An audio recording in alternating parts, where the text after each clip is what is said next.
ಆತ್ಮೀಯರೇ, ಎಲ್ರಿಗೂ ನಮಸ್ಕಾರ. ಪ್ರಾರಂಭದಲ್ಲಿ ಇದಕ್ಕೊಂದು ಹೋರಾಟ ಅಂತ ಹೇಳೋದು, ಹೋರಾಟದ ನೇತೃತ್ವ ಏನಿಲ್ಲ. ಇದರಲ್ಲಿ ಕ್ಲಾರಿಫಿಕೇಶನ್ ಮತ್ತೆ ನಗರ ಪಾಲಿಕೆಯ ಆಡಳಿತದ ವೈಖರಿಯನ್ನ ಇಟ್ಕೊಂಡು ಇವತ್ತು ನಾವು ಪತ್ರಿಕಾಗೋಷ್ಠಿಯನ್ನ ಮಾಡ್ತಾ ಇದ್ದೀವಿ. ತಮ್ಮೆಲ್ಲರಿಗೂ ತಿಳಿದಿರುವಂತೆ ಕಳೆದ 10ನೇ ತಾರೀಕು ಪೇಪರ್ ನೋಟಿಫಿಕೇಶನ್ ಆಂದೋಲನದಲ್ಲಿ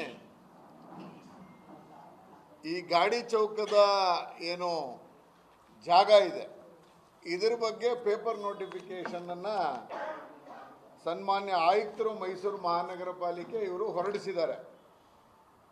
ಅದರಲ್ಲಿ ಒಂದು ಸುತ್ತೋಲ ಸಂಖ್ಯೆನ ಅವರು ತೋರಿಸಿದ್ದಾರೆ. 237 ಬೆಂಗಳೂರು.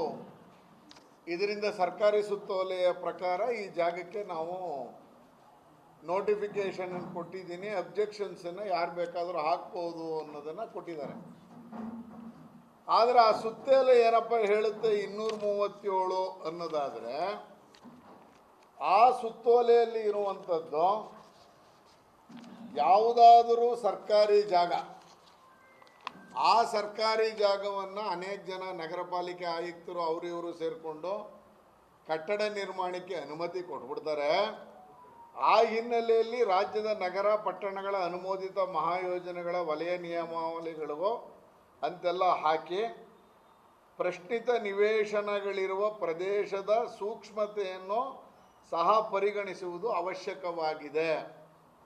ಇಂತಹ ಅನುಮತಿ ನೀಡಿದ ಕೆಲವು ಪ್ರಕರಣಗಳು ಕೋಮು ಗಲಭೆಗೆ ಕಾರಣ ಆಗಿದೆ. ಹಾಗಾಗಿ 15 ದಿವಸಗಳ ಕಾಲಾವಕಾಶ ನೀಡಿ ಸ್ಥಳೀಯ 2 ದಿನಪತ್ರಿಕೆಗಳಲ್ಲಿ ಸಾರ್ವಜನಿಕರಿಗೆ ಪ್ರಕಟಣೆ ಕೊಡಬೇಕು. ಜೊತೆಗೆ ಈ ಪ್ರಕಟಣೆ ಏನು ಕೊಡ್ತಾರೆ, ಈ ಪ್ರಕಟಣೆಯ ರೀತಿಯಲ್ಲಿ ನಾಮಫಲಕವನ್ನು ಆ ಜಾಗದಲ್ಲಿ ಹಾಕಬೇಕು ಅನ್ನುವಂಥದ್ದು ಸರ್ಕಾರದ ಸುತ್ತೋಲೆಯಲ್ಲಿ ಇರುವಂಥದ್ದು. ಈಗ ಬಂದಿರೋದು ಈ 237 ಸುತ್ತೋಲೆ ಏನು ಕೊಟ್ಟಿದ್ದಾರೆ, ಇದರಲ್ಲಿರುವುದು ಆ ಜಾಗದಲ್ಲಿ ನಾಮಫಲಕ ಹಾಕಬೇಕು, ಜಾಗದ ಸೂಕ್ಷ್ಮತೆಯನ್ನು ಗಮನಿಸಬೇಕು ಅಂತೇಳಿ. ಈಗ ನಾವು ಯಾವ ಜಾಗವನ್ನು ನೋಡಿದ್ವಿ, ಆ ಜಾಗದಲ್ಲಿ ಯಾವುದೇ ಹೋರ್ಡಿಂಗನ್ನು ಅಥವಾ ನಾಮಫಲಕವನ್ನು ಇದನ್ನು 15 ದಿವಸ ನೋಟಿಫಿಕೇಷನ್ ಹಾಕಿದ್ದೀವಿ ಅನ್ನೋದನ್ನು ಎಲ್ಲೂ ಡಿಸ್ಪ್ಲೇನೇ ಮಾಡಿಲ್ಲ. ಇದು ಮೊದಲನೇದು. ಎರಡನೇದು ಬಂದು ಈ ಥರದ ಪೇಪರ್ ನೋಟಿಫಿಕೇಷನ್ ಕೊಟ್ಟಿದ್ದಾರೆ, ಇಟ್ಟಗಲ ಕೊಟ್ಟಿದ್ದಾರೆ. ನೋಟಿಫಿಕೇಷನ್ನು ಯಾವುದಾದ್ರೂ ಒಂದು ಧರ್ಮ ಅಥವಾ ಇದು ಬಂದಂಥ ಸಂದರ್ಭದಲ್ಲಿ, ಧಾರ್ಮಿಕ ಕಟ್ಟಡ ಅಂತ ಬರುವಂಥ ಸಂದರ್ಭದಲ್ಲಿ ಇದರ ಸೈಜ್ ನೋಡಿ, ಅಡ್ವರ್ಟೈಸ್ಮೆಂಟ್ ಸೈಜ್.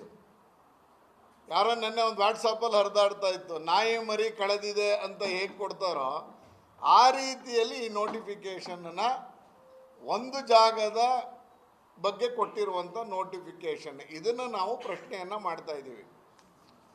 ಇನ್ನು ಎರಡನೇದು, ಒಟ್ಟು ಈ ಜಾಗ ವೀಕ್ಷಣೆ ಏನು ಮಾಡಿದ್ವಿ ನಾವು, ಈ ಜಾಗದ ಒಟ್ಟು ವೀಕ್ಷಣೆ ಬಂದು ಸುಮಾರು 45,000 ಚದರ ಅಡಿ ಇರುವಂಥ ಜಾಗದ ನೋಟಿಫಿಕೇಷನನ್ನು ಹೊರತದ್ದು. ಅದರಲ್ಲಿ ಕೊಟ್ಟಿರೋದಕ್ಕೆ ಅವರು ಗೆಜೆಟಿಯರು 1965 ಗೆಜೆಟಿಯರಲ್ಲಿ ಇದರ ಬಗ್ಗೆ ಉಲ್ಲೇಖ ಆಗಿದೆ, ಹಾಗಾಗಿ ಈ ಜಾಗವನ್ನು ಮಾಡ್ತೀವಿ. ಆದರೆ ಗೆಜೆಟಿಯರಲ್ಲಿ ಅನೌನ್ಸ್ ಆಗಿರುವ ಈ ಜಾಗ ಬಂದು 1965 ಆಗಿದೆ. ಆಗಿರುವಂಥ ಗೆಜೆಟಿಯರ್ ನೋಟಿಫಿಕೇಷನಲ್ಲಿ ಈ ಜಾಗದ ಬಗ್ಗೆ 48ನೇ ಐಟಮನ್ನು ಉಲ್ಲೇಖ ಮಾಡ್ತಾರೆ. ಅದರಲ್ಲಿ ರಸ್ತೆ ಬಗ್ಗೆ ಬರೀತಾ ಇದಕ್ಕೆ ಮಹಮ್ಮದ್ ವಾದಿ ರೋಡ್ KR ಮೊಹಲ್ಲಾ ಅಂತ ಇದೆ. ಎಲ್ಲೂ ಮಾನಂದವಾಡಿ ರೋಡ್ ಅಂತ ಇಲ್ಲ, ಮಹಮ್ಮದ್ ವಾಡಿ ರೋಡ್ ಅನ್ನೋದು KR ಮೊಹಲ್ಲಾದೊಳಗೆ ಕೊಟ್ಟಿದ್ದಾರೆ. ಗೆಜೆಟಿಯರಲ್ಲಿ ಮಿಸ್ಟೇಕ್ ಆಗಿದೆ ಅನ್ನೋದು ಈಗ ಇರುವಂಥ ಪ್ರಶ್ನೆ. ಅಂದರೆ ಯಾವ ಜಾಗವನ್ನು ಗೆಜೆಟಿಯರಲ್ಲಿ ಹೊರಡಿಸಿದಾರೋ ಆ ಜಾಗಕ್ಕೂ ಈಗ ಹಾಕಿರುವ ನೋಟಿಫಿಕೇಷನ್ಗೂ ಸಂಬಂಧವೇ ಇಲ್ಲ. ಇದು ಎರಡನೇದು. ಇನ್ನು ಇದಕ್ಕೆ ಸಂಬಂಧಿಸಿದಂಗೆ ಈ ಗೆಜೆಟಿಯರಲ್ಲಿ ಎಷ್ಟು ಜಾಗ, ಇದ್ರದ್ದು ಎಕ್ಸ್ಟೆಂಟ್ ಇದರಲ್ಲಿ ತೋರಿಸಿಲ್ಲ. ಯಾವುದಾದ್ರು ಗೆಜೆಟಿಯರಲ್ಲಿ ಯಾವುದಾದ್ರು ಒಂದು ಜಾಗ ಕೊಟ್ಟ ಮೇಲೆ ಇದರ ಒಟ್ಟು ವಿಸ್ತೀರ್ಣ ಹಾಕಬೇಕಾಗಿತ್ತು. ಈ ಗೆಜೆಟಿಯರಲ್ಲಿ ಅದರ ವಿಸ್ತೀರ್ಣವೇ ಮೆನ್ಷನ್ ಮಾಡಿಲ್ಲ. ಇನ್ನು 4ನೇ ಅಂಶ ನಿಮ್ಮ ಗಮನಕ್ಕೆ ತರಕ್ಕೆ ಹೊರಟಿರುವಂಥದ್ದು, ನಾನು ಈ ಒಂದು ಪ್ರಕರಣ 65ನೇ ಇಸ್ವಿಲಿ ಗೆಜೆಟಿಯರ್ ಆಗಿದೆ. 2025ರಲ್ಲಿ ಖಾತೆ ಕೇಳ್ತಾ ಇದ್ದಾರೆ, 60 ವರ್ಷದ ನಂತರ. ಅಂದರೆ ವಕ್ಫ್ ಬೋರ್ಡ್ಗೆ ಈ ಜಾಗ ಕೊಟ್ಟಿದ್ದಾರೆ ಅಂತ 65ನೇ ಇಸ್ವಿಲಿ ಗೆಜೆಟಿಯರ್ ಆದಮೇಲೆ 65ರಿಂದ 2025 ಈ ದೀರ್ಘಕಾಲ ಇದಕ್ಕೆ ಖಾತೆ ಕಂದಾಯ ಯಾವುದೂ ಫಿಕ್ಸ್ ಆಗಿಲ್ಲ, ಮಾಡಿಕೊಂಡಿಲ್ಲ. ಈ 60 ವರ್ಷದ ಈ ಒಂದು ಏನು ವಿಷಯದಲ್ಲಿ ಇತ್ತೀಚೆಗೆ ಆ ಜಾಗದಲ್ಲಿ ಒಂದು ಬಿಲ್ಡಿಂಗ್ ಅಕ್ರಮ ಕಟ್ಟಡ ಕಟ್ತಾ ಇದೆ ಅನ್ನೋದು ನನ್ನ ಗಮನಕ್ಕೆ ಬಂತು. ಪಿಲ್ಲರ್ಗಳು ಎತ್ತಾ ಇದ್ದಾರೆ ಅಂತ. ಪಿಲ್ಲರ್ಗಳನ್ನು ಎತ್ತುತ್ತಾ ಇರುವಂಥ ಸಂದರ್ಭದಲ್ಲಿ ನಾನೇ ಖುದ್ದು ACಗೆ ಫೋನ್ ಮಾಡಿ, KR ಪೊಲೀಸ್ ಸ್ಟೇಷನ್ಗೆ ಫೋನ್ ಮಾಡಿ, ಅದು ಏನಾಗಿದೆ ನೋಡಿಯಪ್ಪ ಆ ಜಾಗದಲ್ಲಿ ಅಂತೇಳಿ ಆ ಜಾಗಕ್ಕೆ ಹೋದ್ಮೇಲೆ ಪಿಲ್ಲರ್ ಕೆಲಸವನ್ನು ನಿಲ್ಲಿಸಿದ್ರು. ಯಾಕಂದ್ರೆ ಅದು ಯಾವುದೇ ಪರವಾನಗಿ ತೆಗೆದುಕೊಂಡಿಲ್ಲ ಅಂತ. ಪಿಲ್ಲರನ್ನು ಕೆಲಸವನ್ನು ನಿಲ್ಲಿಸಿದ ಮೇಲೆ ಇವತ್ತು ತಾವೆಲ್ಲರೂ ನೋಡಿದ್ರೆ ಆ ಪಿಲ್ಲರು ಬೇರೆ ಯಾವ್ದಾದ್ರು ಬಡವ್ರ ಮನೆ ಆಗಿದ್ದರೆ ಉರುಳಿಸ್ತಾ ಇದ್ರು ನಗರ ಪಾಲಿಕೆಯಿಂದ. ಆದರೆ ಇವತ್ತು ಆ ಪಿಲ್ಲರನ್ನು, ಆ ಸ್ಟ್ರಕ್ಚರನ್ನು ಹಾಗೇ ಬಿಟ್ಟಿರೋದು ನಮ್ಮ ಗಮನಕ್ಕೆ ಬಂದಿದೆ. ಅನುಮತಿ ಇಲ್ಲ, ರಹದಾರಿ ತೆಗೆದುಕೊಂಡಿಲ್ಲ, ಆ ಪಿಲ್ಲರ್ಗಳನ್ನು ಹಂಗೆ ಹಾಕಿದ್ದಾರೆ. ಇನ್ನು ಇದಾದ ನಂತರ ನಾನು ನಗರ ಪಾಲಿಕೆ ಆಯುಕ್ತರಿಗೆ 15ನೇ ತಾರೀಕು ಮಾರ್ಚಲ್ಲಿ ಇದಕ್ಕೆ ಸಂಬಂಧಪಟ್ಟಂಗೆ ಒಂದು ಪತ್ರವನ್ನು ನಾನು ಬರೆದೆ. ಈ ಥರ ಈ ಗಾಡಿ ಚೌಕದ ಒಳಗೆ ಇದಕ್ಕೆ ಸಂಬಂಧಿಸಿದಂಗೆ ಒಂದು ಅಕ್ರಮ ಕಟ್ಟಡ ನಡೀತಾ ಇದೆ, ಇದಕ್ಕೆ ತಾವು ಕಂಪ್ಲೇಂಟನ್ನು, ದೂರನ್ನು ದಾಖಲಿಸಬೇಕು ಅಂಥೇಳಿ 15/4ರಲ್ಲಿ ನಾನು ಏಪ್ರಿಲ್ ತಿಂಗಳಲ್ಲಿ ನಗರ ಪಾಲಿಕೆ ಆಯುಕ್ತರಿಗೆ ಪತ್ರವನ್ನು ಬರೆದಿದ್ದೆ. ಆದರೆ ಆಶ್ಚರ್ಯ ಅಂತಂದರೆ ನನ್ನ ಪತ್ರದ 15/4ಕ್ಕೆ ನಾನು ಬರೆದ ಮೇಲೆ ಪೊಲೀಸ್ ಕಂಪ್ಲೇಂಟ್ ಕೊಡಬೇಕು ಅಂತ ಆಯುಕ್ತರಿಗೆ ಹೇಳಿದ ಮೇಲೆ ಇವತ್ತಿನವರೆಗೆ ನನಗೆ ಅದರ ಬಗ್ಗೆ ಯಾವುದೇ ಮಾಹಿತಿಯನ್ನು ನಗರ ಪಾಲಿಕೆ ಆಯುಕ್ತರು ಈ ಜಾಗಕ್ಕೆ ಸಂಬಂಧಪಟ್ಟಂಗೆ ನಿಮ್ಮೇಲೆ ಲೆಟ್ರ್ ಬಂತು, ನಾನು ಕಂಪ್ಲೇಂಟ್ ಕೊಡ್ತಾ ಇದ್ದೀನಿ, ಅಥವಾ ಈ ಜಾಗ ಇಂಥವ್ರಿಗೆ ಸೇರಿದೆ, ನೀವು ಈ ಥರ ಪತ್ರ ಬರೆದಿದ್ದೀರಿ ಅನ್ನೋದನ್ನು ಯಾವುದೂ ನನ್ನ ಗಮನಕ್ಕೆ ತಂದಿಲ್ಲ. ಆದರೆ ಆಶ್ಚರ್ಯವಾದ ಸಂಗತಿ ಏನು ಅಂದರೆ, ಯಾವ ನಾನು ಏಪ್ರಿಲಲ್ಲಿ ಪತ್ರ ಬರೆದಿದ್ನೋ ಅದಾದ ಮೇಲೆ ಫೈಲನ್ನು ಪುಟಪ್ ಮಾಡಿದ್ದಾರೆ. ನಗರ ಪಾಲಿಕೆ ಒಳಗೆ ಈ ಫೈಲನ್ನು ಪುಟಪ್ ಮಾಡುವಂಥ ಕೆಲಸವನ್ನು ಮಾಡಿದ್ದಾರೆ. ಹೇಗೆ ಮಾಡಿದ್ದಾರೆ ಅಂತಂದರೆ ಬಂಧುಗಳೇ, ನಾನು 15/4ಕ್ಕೆ ಕೊಟ್ಟಿದ್ದೀನಿ ಲೆಟ್ರು, 23/4ಕ್ಕೆ ಕಚೇರಿಯ ಟಿಪ್ಪಣಿ ಆಗುತ್ತೆ, ಇದಕ್ಕೆ ಸಂಬಂಧಿಸಿದಂಗೆ ಏನಾಗಿದೆ ನೋಡಿ ಅಂತ. ಪ್ರತಿನಿತ್ಯ ಇದಕ್ಕೆ ಈ ಟಿಪ್ಪಣಿ ಕಚೇರಿಯಲ್ಲಿ ಪ್ರತಿನಿತ್ಯ ಡೇಟ್ಗಳನ್ನ ಉಲ್ಲೇಖ ಮಾಡಿದ್ದಾರೆ. ಒಂದೇ ಒಂದು ಓದ್ಬಿಡ್ತೀನಿ ನೋಡಿ. ಖಂಡಿಕೆ 1 ಲೆಕ್ಕಗಾರ ಆಸ್ತಿ ಸಂಖ್ಯೆ 292 ಆ ಮಕಾನ್ ಖಾಲಿ ನಿವೇಶನ KR ಮೊಹಲ್ಲಾ ಸ್ವತ್ತನ್ನು ವಕ್ಫ್ ಸಂಸ್ಥೆಗೆ ತಿದ್ದುಪಡಿ ಮಾಡಿ ಮುಂದುವರಿಸುವ ಬಗ್ಗೆ ವರದಿ ನೀಡಲು ಮುಂದಿನ ಆದೇಶಕ್ಕಾಗಿ ಮಂಡಿಸಿದೆ ಅಂಥೇಳಿ 23ಕ್ಕೆ ಬರೀತಾರೆ. 27ಕ್ಕೆ ಫೈಲ್ ಪುಟಪ್ ಆಗುತ್ತೆ. ನೆಕ್ಸ್ಟು 28/5ಕ್ಕೆ ಇದಕ್ಕೆ ಬರೆದಿದ್ದಾರೆ ಅಧಿಕಾರಿಗಳು. ಆಮೇಲೆ 29/5ಕ್ಕೆ ಬರೀತಾರೆ. ಅಂದರೆ ಕೊನೆಗೆ ಇದು ಎಲ್ಲಿವರೆಗೆ ಬರುತ್ತೆ ಅಂತಂದರೆ, ಈ ಖಾತಾವನ್ನು ಈ ಜಾಗಕ್ಕೆ ಮಾಡಿಕೊಡೋದಕ್ಕೆ ನಾನು ಪತ್ರ ಬರೆದ 1 ವಾರಗಳ ನಂತರ ಆ್ಯಕ್ಷನ್ ಮಾಡಿಕೊಂಡು ಈ ಜಾಗವನ್ನು ಆ ಒಂದು ಟ್ರಸ್ಟಿಗೆ ಮಾಡಿಕೊಡುವ ಹುನ್ನಾರವನ್ನು ನಗರ ಪಾಲಿಕೆ ಆಯುಕ್ತರು ಮಾಡ್ತಾ ಇದ್ದಾರೆ ಅನ್ನೋದರ ಗಂಭೀರವಾದಂಥ ಆರೋಪವನ್ನು ಮಾಡ್ತಾ ಇದ್ದೀನಿ. 60 ವರ್ಷ ಈ ಜಾಗದ ಬಗ್ಗೆ ಏನೂ ತಕರಾರಿಲ್ಲ. ಹೆಸರಿಗೆ ಗಾಡಿ ಚೌಕ ಇದು, ಎತ್ತಿನ ಗಾಡಿಗಳು ಹುಲ್ಲನ್ನು ತಗೊಂಬಂದು ಇಲ್ಲಿ ಮಾರಾಟ ಮಾಡುವ ಒಂದು ಜಾಗ ಇದು. ಈ ಜಾಗವನ್ನು ವಿವಾದಿತವನ್ನಾಗಿ ಮಾಡಿರೋದು ಮೈಸೂರು ಮಹಾನಗರ ಪಾಲಿಕೆಯ ಈಗಿನ ಆಯುಕ್ತರು. ಅದು ಎಂಥ ಸಂದರ್ಭದಲ್ಲಿ ದಸರಾ ನಡೀತಾ ಇದೆ. 2ನೇ ತಾರೀಕು ದಸರಾ ನಮ್ಮದು 22ಕ್ಕೆ ಉದ್ಘಾಟನೆ ಆಗುತ್ತೆ. 2ನೇ ತಾರೀಕು ಅದರ ಮೆರವಣಿಗೆ ನಡೀತಾ ಇರುವಂಥ ಸಂದರ್ಭದಲ್ಲಿ ಸಾರ್ವಜನಿಕರ ಗಮನ ಇದರ ಮೇಲೆ ಇರೋಲ್ವೇನೋ ಅಂತ ಅಂದ್ಕೊಂಡು ಈ ರೀತಿಯ ಕೆಲಸಗಳಿಗೆ ಕೈ ಹಾಕಿದ್ದಾರೆ ಎನ್ನುವಂಥ ಗಂಭೀರವಾದ ಆರೋಪವನ್ನು ಮಾಡ್ತಾ ಇದ್ದೀನಿ ನಾನು. ಇವತ್ತಿನವರೆಗೂ ಈ ಜಾಗದ ಬಗ್ಗೆ ತಕರಾರಿಲ್ಲ. ಆ ಜಾಗದಲ್ಲಿ ಹಿಂದೂ ಮುಸ್ಲಿಮರು ಒಟ್ಟಾಗಿ ಸೌಹಾರ್ದತೆಯಿಂದ ಇದ್ದಾರೆ. ನಮ್ಮ ಕಾರ್ಪೊರೇಟರ್ಗಳನ್ನ ಅವರೂ ಸೇರಿಸ್ಕೊಂಡು ಗೆಲ್ಲಿಸಿದ್ದಾರೆ. ಆ ಥರ ಇರುವ ಜಾಗವನ್ನು ಇವತ್ತು ಏಕಾಏಕಿ 45,000 ಚದರಡಿ ಅಂದರೆ ಸುಮಾರು 1 ಎಕರೆಗೂ ಹೆಚ್ಚು ಜಾಗವನ್ನು ಅವರಿಗೆ ಮಾಡಿಕೊಡುವಂಥ ಹುನ್ನಾರವನ್ನು ಈಗಿನ ಕಮಿಷನರ್ ಮಾಡಿದ್ದಾರೆ. ಆಯಿತು, ಮಾಡಿರೋದಕ್ಕೆ ಗೆಜೆಟಿಯರ್ ಹೇಳ್ತಾರೆ ಅಂತ ಅಂದ್ಕೊಳ್ಳೋಣ. ಗೆಜೆಟಿಯರಲ್ಲಿ ಯಾವ್ದಾದ್ರು ಒಂದು ಜಾಗ ವಕ್ಫ್ ಬೋರ್ಡ್ಗೆ ಬರುತ್ತೆ ಅಥವಾ ಕೊಡ್ತಾ ಇದ್ದೀವಿ ಅನ್ನೋಕ್ಕೆ ದಾನಿಗಳಿರಬೇಕು. ಇಲ್ಲ ನಗರ ಪಾಲಿಕೆಯೋ ಮೂಡೋದೋ ಆಸ್ತಿ ಆ ಜಾಗದಲ್ಲಿ ಖಾಲಿ ಇದ್ದು ನಾವು ಇದನ್ನು ವಕ್ಫ್ ಬೋರ್ಡ್ಗೆ ಬಿಟ್ಕೊಡ್ತಾ ಇದ್ದೀವಿ, ಕೊಟ್ಟಿದ್ದೀವಿ ಅನ್ನೋದು ಎಲ್ಲರೂ ದಾಖಲಾತಿ ಇರಬೇಕು. ಆದರೆ ಇವತ್ತಿನವರೆಗೆ ಆ ಜಾಗದ ಬಗ್ಗೆ ಯಾರು ಕೊಟ್ಟಿದ್ದಾರೆ, ಸರ್ಕಾರಿ ಜಾಗನ ಏನು ಅನ್ನುವಂಥ ಯಾವುದೇ ದಾಖಲೆಗಳು ಇಲ್ಲ. ಅದಕ್ಕೆ ಹೆಂಗೆ ಪೂರಕ ಅಂದರೆ, ಒಂದು ಫ್ಯಾಮಿಲಿಯವರು ಮುಸಲ್ಮಾನನ ಕುಟುಂಬದವರು ಈ ಜಾಗ ನಮಗೆ ಸೇರಿದ್ದು ನಮ್ಮ ಪಿತ್ರಾರ್ಜಿತ ಆಸ್ತಿ ಅಂತ ಹೇಳಿಕೊಂಡು ಕೋರ್ಟಿಗೆ ಹೋಗಿದ್ದಾರೆ 2002ನೇ ಇಸ್ವಿಯಲ್ಲಿ ಮೈಸೂರು ಕೋರ್ಟಲ್ಲಿ. ನಮ್ಮ ಜಾಗ ಇದು ವಕ್ಫ್ ಬೋರ್ಡ್ದಲ್ಲ ಅಂತ ಕ್ಲೈಮ್ ಮಾಡ್ತಾರೆ. ಒಬ್ಬರು ಮೇಡಮ್ಮು, ಒಂದು ಹೆಣ್ಮಗಳು ಇವರ ವಿರುದ್ಧ ಫೈಟ್ ಮಾಡಿ ವಕ್ಫ್ ಬೋರ್ಡ್ ವಿರುದ್ಧ ಫೈಟ್ ಮಾಡಿಕೊಂಡು ಮೈಸೂರಿನ ಕೋರ್ಟ್ಗೆ ಅಪ್ರೋಚನ್ನು ಮಾಡ್ತಾರೆ. ಮೈಸೂರು ಕೋರ್ಟು ಈ ಗೆಜೆಟಿಯರ್ ನೋಟಿಫಿಕೇಷನ್ನ ಆಧಾರದ ಮೇಲೆ ಈ ಜಾಗದ ಅವ್ರದ್ದೇನು ಹಕ್ಕು ಕ್ಲೈಮ್ ಮಾಡಿದ್ರು ಅದನ್ನು 2000ರಲ್ಲಿ ಅದನ್ನು ರಿಜೆಕ್ಟ್ ಮಾಡಿದ್ದಾರೆ. 2002ರಲ್ಲಿ ಕೇಸ್ಗೆ ಹೋಗ್ತಾರವರು. ತಾಯಿರಾ ಬೇಗಮ್ ಅನ್ನೋರು ಟೈಟಲ್ ಸೂಟನ್ನು ಹಾಕ್ತಾರೆ, ಅಲ್ಲಿ ಅವ್ರ ಪರ ಆಗೋದಿಲ್ಲ. ಅದಾದಮೇಲೆ ಅವರು ಕರ್ನಾಟಕದ ಹೈಕೋರ್ಟ್ಗೆ ಹೋಗ್ತಾರೆ. ಕರ್ನಾಟಕದ ಹೈಕೋರ್ಟ್ನಲ್ಲಿ ಅಲ್ಲೂ ಈ ಒಂದು ಏನು ಮೈಸೂರಿನ ಟ್ರಯಲ್ ಕೋರ್ಟಲ್ಲಿ ಏನು ಮೊಕದ್ದಮೆ ತೀರ್ಪು ಕೊಟ್ಟಿದ್ದಾರೆ ಅದರ ಪ್ರಕಾರವೇ ಸರಿ ಇದೆ, ಇದಕ್ಕೆ ನೀವು ಹಕ್ಕುದಾರರಲ್ಲ ಅನ್ನುವಂಥ ತೀರ್ಪನ್ನು ಕರ್ನಾಟಕದ ಹೈಕೋರ್ಟು ಸಂಜಯ್ ಗೌಡ ಅನ್ನುವಂಥ ನ್ಯಾಯಾಧೀಶರು 4th ಡೇ ಆಫ್ ಮಾರ್ಚ್ 2024ರಲ್ಲಿ ತೀರ್ಪು ಕೊಡ್ತಾರೆ. ಈ ಜಾಗ ನಿಮ್ಮದಲ್ಲ ಅಂತ ತಾಹಿರಾ ಬೇಗಮ್ ಅನ್ನೋರಿಗೆ ಹೇಳ್ತಾರೆ.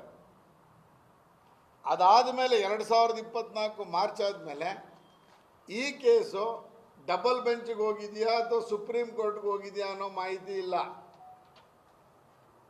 ಟೈಟಲ್ ಡೀಡ್ ಕ್ಲಿಯರ್ ಆಗಿಲ್ಲ, ಟೈಟಲ್ ಸೂಟ್ ಹಾಕಿದ್ದಾರೆ, ಕ್ಲಿಯರ್ ಆಗಿಲ್ಲ. ಈಗ ಬಂದಿರೋದೇನು ಅಂದರೆ, ಯಾವ ಅಕ್ರಮ ಕಟ್ಟಡ ನಡೀತಾ ಇತ್ತು ಅಂತ ನಾನು ಕಂಪ್ಲೇಂಟ್ ಕೊಟ್ಟೆ. ಅದಾದ ಮೇಲೆ ಈಗಿನ ಅಲ್ಲಿಯ ಸೆಕ್ರೆಟರಿ ಅವರೇನೆ ಮೈಸೂರು ಕೋರ್ಟಿಗೆ ಕೇಸ್ ಹಾಕ್ಕೊಂಡಿದ್ದಾರೆ.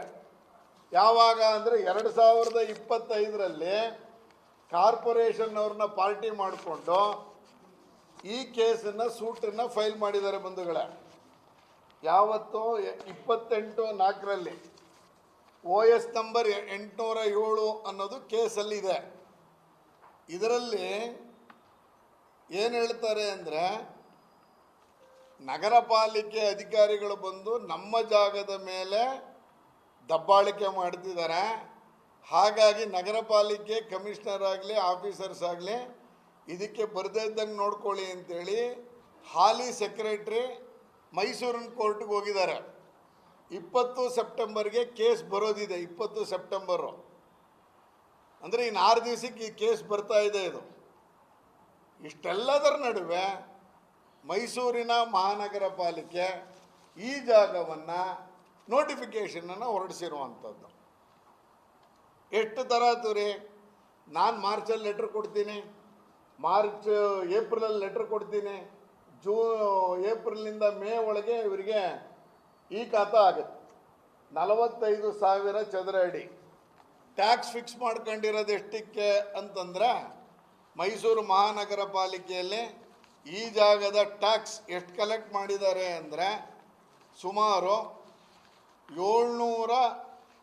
ಏನೋ 700 ಚದರ ಅಡಿಗೆ ಟ್ಯಾಕ್ಸನ್ನ ಫಿಕ್ಸ್ ಮಾಡ್ಕೊಂಡಿದ್ದಾರೆ.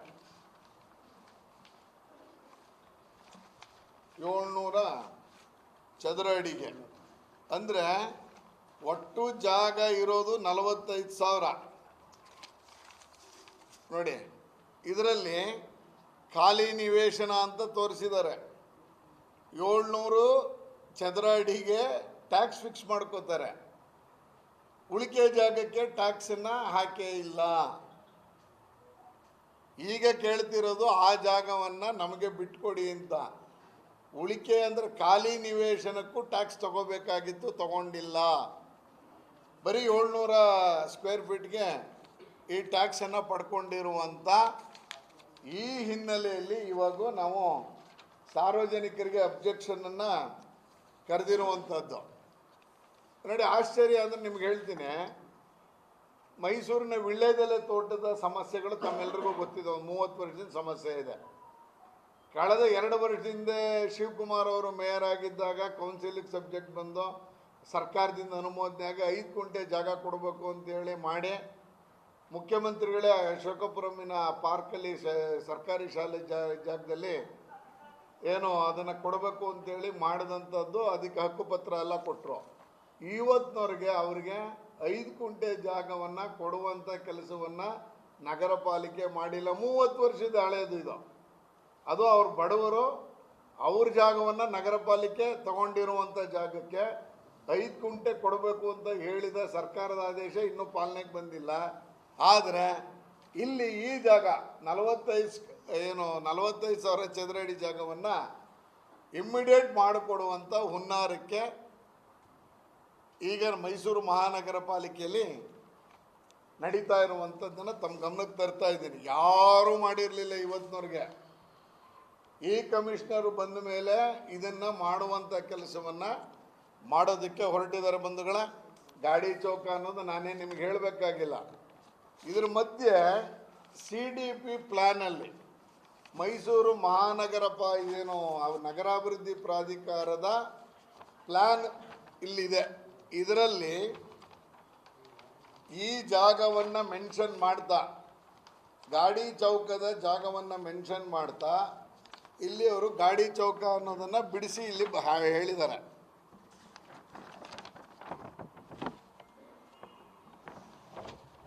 ಇಲ್ಲಿ ಈ ಪ್ಲಾನ್ ನಿಮ್ಗೆ ಆಮೇಲೆ ನಾನು ತೋರಿಸ್ತೀನಿ ಬಂಧುಗಳ.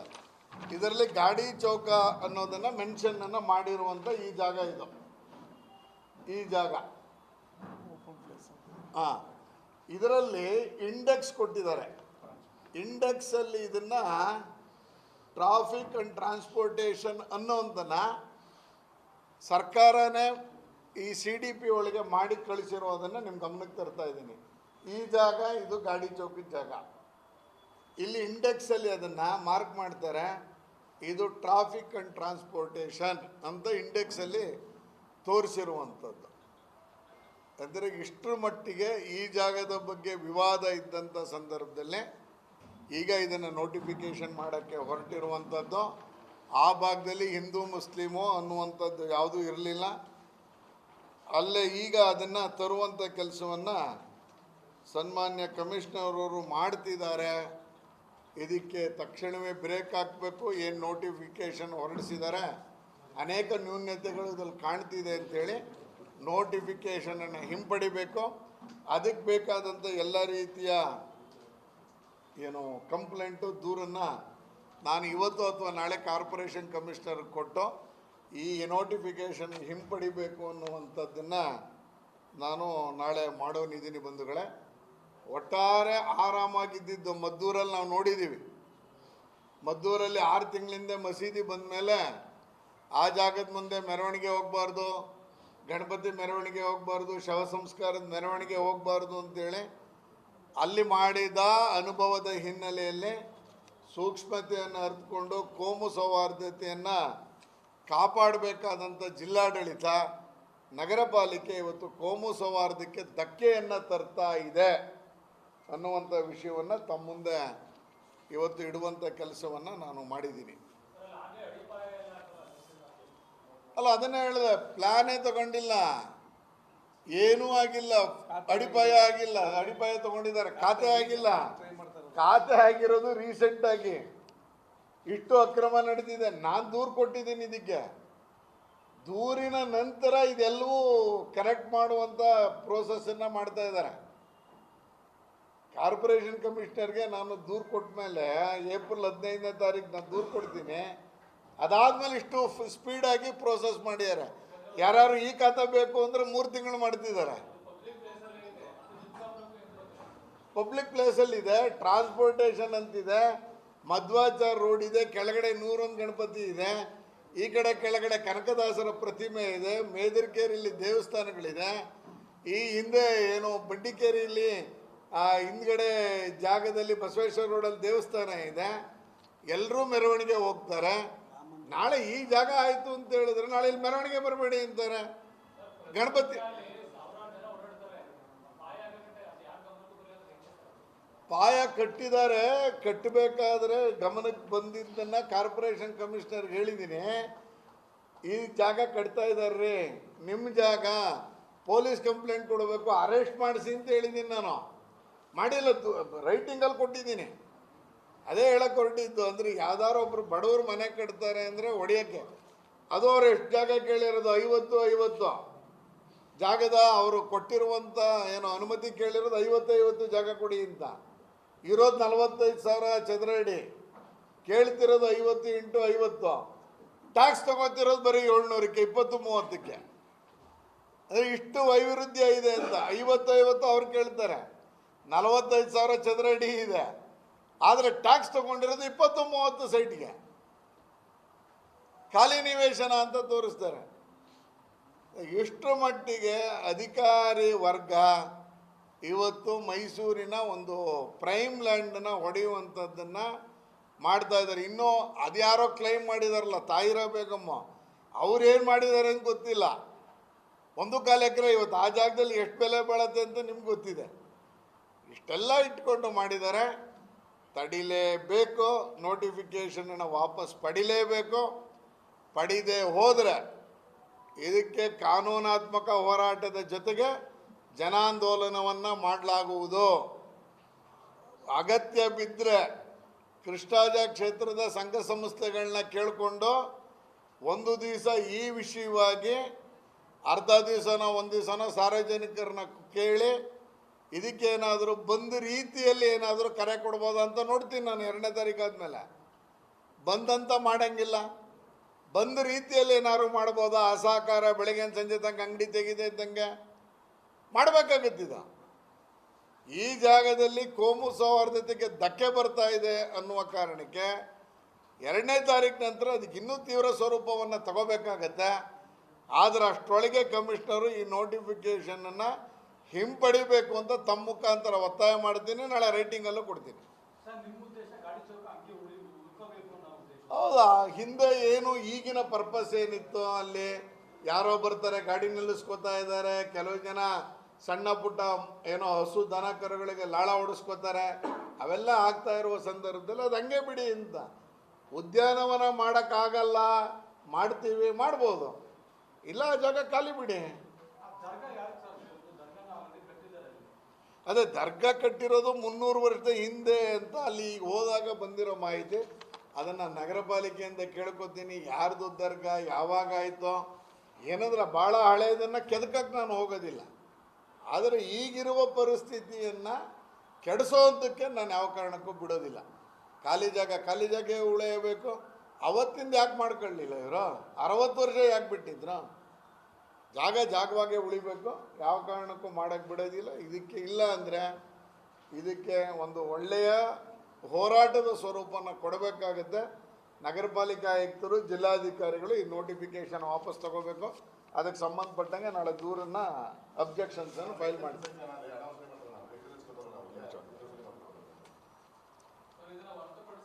ಹಾಂ,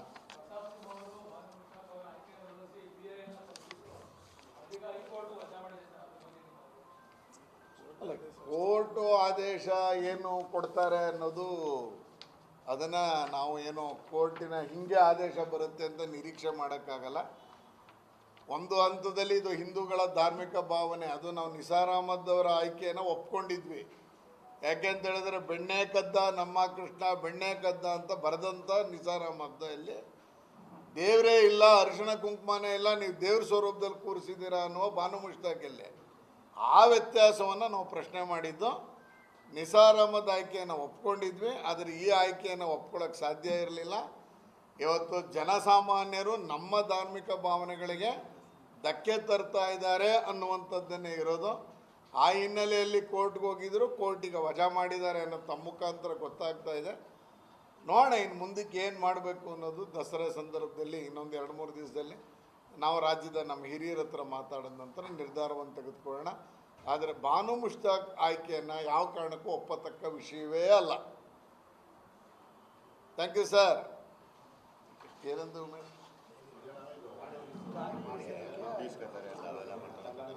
ಈ ಮೀಟಿಂಗ್ ಸರಿ ಹೋಗಿ